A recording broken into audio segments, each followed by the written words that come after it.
Assalamualaikum, selamat pagi. Terima kasih Datuk Indi Petua. Soalan saya nombor 2. Ya, sila Mak Menteri. Terima kasih Datu Dr. Yang Petua.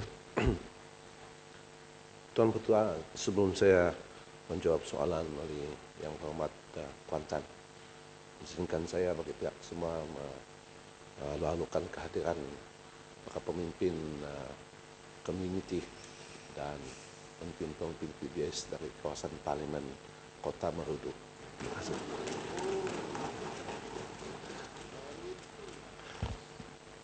Baiklah, Tuan Yang Bertuah, untuk makluman Yang Berhormat Kuantan serta juga Yang Berhormat sekalian, kerajaan telah memperkenalkan program large scale solar yaitu LSS dan izin di bawah rancangan Malaysia ke-11 untuk meningkatkan peranan penjenayaan listrik daripada tenaga solar, di samping membuka peluang kepada syarikat-syarikat untuk membangunkan projek solar berskala besar.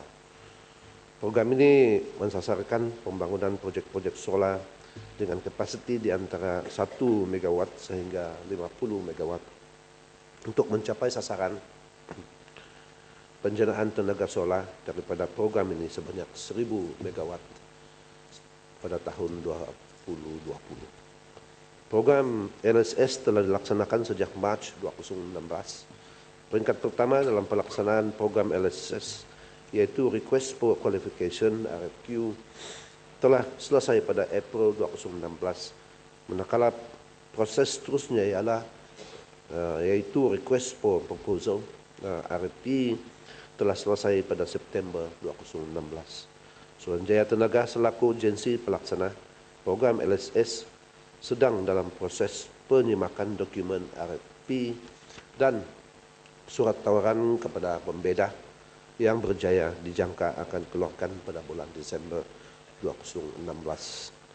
Penentuan lokasi-lokasi yang sesuai untuk melaksanakan projek-projek solar berskala besar disenaraikan dalam garis panduan LSS yang dikeluarkan oleh Suruhanjaya Tenaga berdasarkan spesifikasi teknikal dan lokasi pencawang yang sesuai yang dikenal pasti oleh pihak utility iaitu Tenaga Nasional Berhad TNB dan Sabah Electricity Sdn Berhad iaitu SSB. Terima kasih.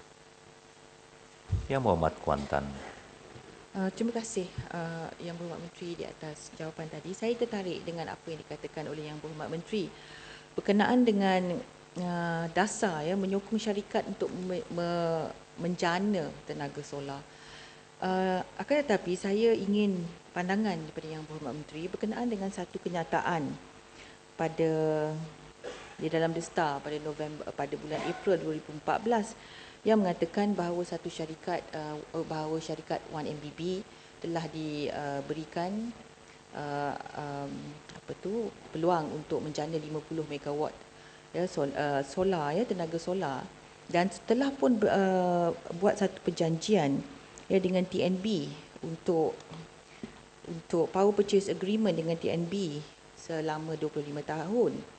Kemudian pada tahun 2015 kita pula dimaklumkan bahawa syarikat 1MDB ini yang menjana tenaga solar ini yang dinamakan sebagai Edra Solar telah pun dijual kepada satu syarikat milik negara China, CGN seluruh power asset 1MDB telah dijualkan kepada negara China.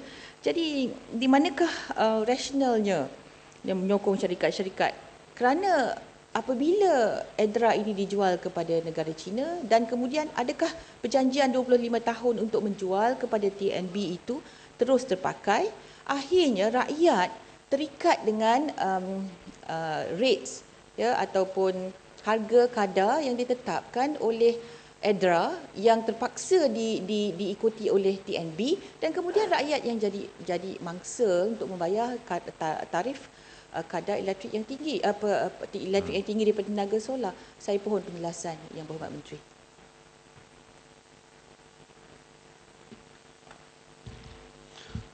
Tuan Yang Bertuah, terima kasih Yang Berhormat Kuantan atas perkara yang dibangkitkan itu. Seperti mana pihak awam sedia maklum, aset-aset yang sebelum ini dimiliki oleh 1MDB ataupun cabang tenaganya EDRA telah pun dilupuskan ataupun kepada pembeli atas dasar willing buyer, willing seller. Okay. Dan berasas kepada itu, sememangnya aset yang kelulusan pada saat itu yang untuk tenaga solar ikut sama dalam valuation antara dua pihak pada waktu itu. Namun 500 megawatt yang pada dasarnya diluluskan kepada EDRA atau TNB itu sekedar 50 megawatt yang pada masih dalam saat ini dalam pengurusan PPA sebenarnya Power Purchase Agreement belum lagi ditandatangan.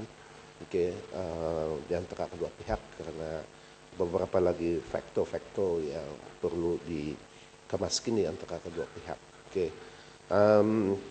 The remainder itu yang 450 memang dalam tangan pihak EDRA, pembeli baru EDRA itu, dan dia akan memohon untuk melaksanakannya mengikut lokasi dan maka semua faktor yang berkaitan dengannya itu perlu dirujuk balik kepada Suruhanjaya Tenaga. Tetapi untuk tujuan membolehkan pihak awam Malaysia melibatkan diri di dalam penjanaan tenaga solar ini, pihak kementerian dan kerajaan telah pun meluluskan 1000 megawatt starting tahun depan sampai 2020. 200 setiap tahun di Semenanjung dan 50 megawatt setiap tahun di Sabah. This is open bidding, okay. Dan open bidding itu yang saya sebutkan tadi, yang first 200 itu sedang dalam proses penyempurnaan dan harap pada bulan Desember kita boleh keluarkan the winners dan 50 di Sabah. Jadi tiada timbul masalah, tak ada peluang untuk pihak swasta ataupun awam Malaysia. 1,000 megawatt kita allocate untuk large scale farming, dan untuk makluman Dewan Yang Mulia ini juga 100 megawatt setiap tahun untuk 5 tahun akan datang for net metering. Orang awam boleh pasang di rumah, consume mana yang perlu, lebihan jual kepada utility, TNB ataupun CSB. Jadi ini mendemokrasikan akses to energy farming here di Malaysia. Yang amat Johor Bahru